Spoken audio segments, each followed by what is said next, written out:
Greetings, community members. I'm City Manager Steve Adams, and I'm going to provide you the next series of updates on the city's response to the coronavirus.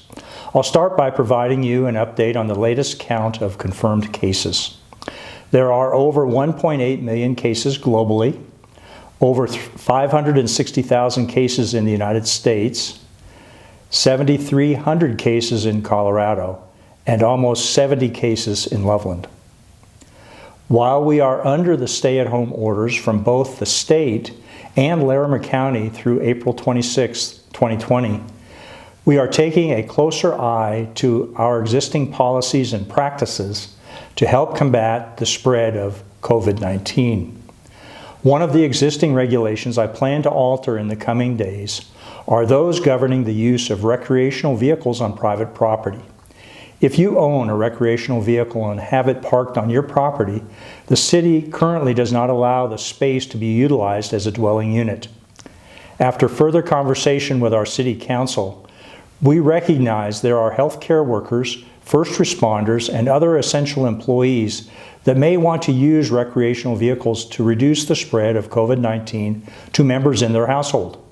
To allow for that level of isolation, our city attorney's office is drafting an order that I intend to issue this week, allowing an RV on private residential property to be used as a dwelling space with the permission of the property owner. In my last message, we discussed guidance from the governor to wear a mask whenever outside of your home. At this time, we'll answer some questions surrounding mask use so the precautions you take are successful. First question, the N95 respirator is the most effective covering to combat the coronavirus. Can it be reused? The N95 surgical respirator has been cleared by the FDA and other federal agencies as an effective means to protect against the coronavirus with the ability to filter out 95% of airborne particles. While all FDA-approved N95 respirators are labeled as single-use, we know many of these masks are being reused due to the national shortage.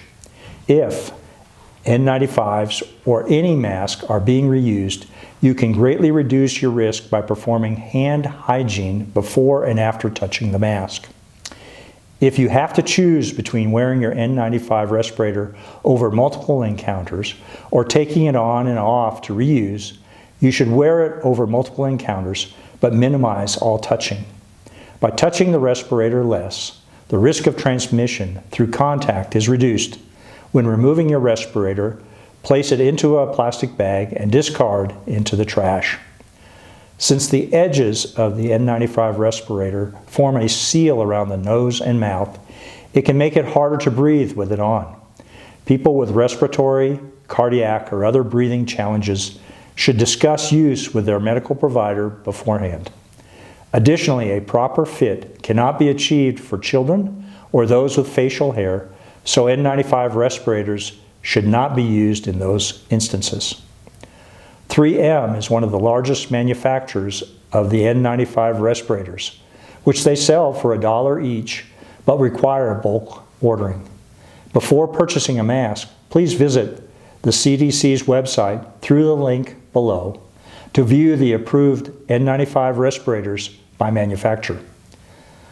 While everyone wants the highest grade of protection, N95 should be preserved for healthcare workers and first responders until supplies can reach adequate levels. This leads us to our next question about cloth masks and how often they should be cleaned. Cloth masks are very important in providing a physical barrier against large respiratory droplets.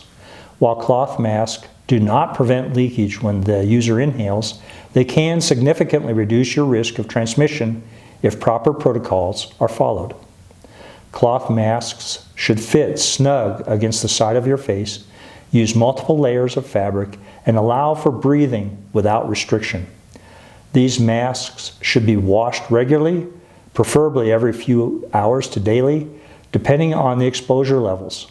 It is important that these masks can be machine washed and dried without damage or changing shape.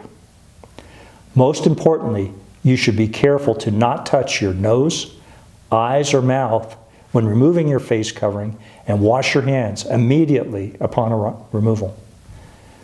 We recently learned that animals can contact the coronavirus and serve as a conduit for transmission.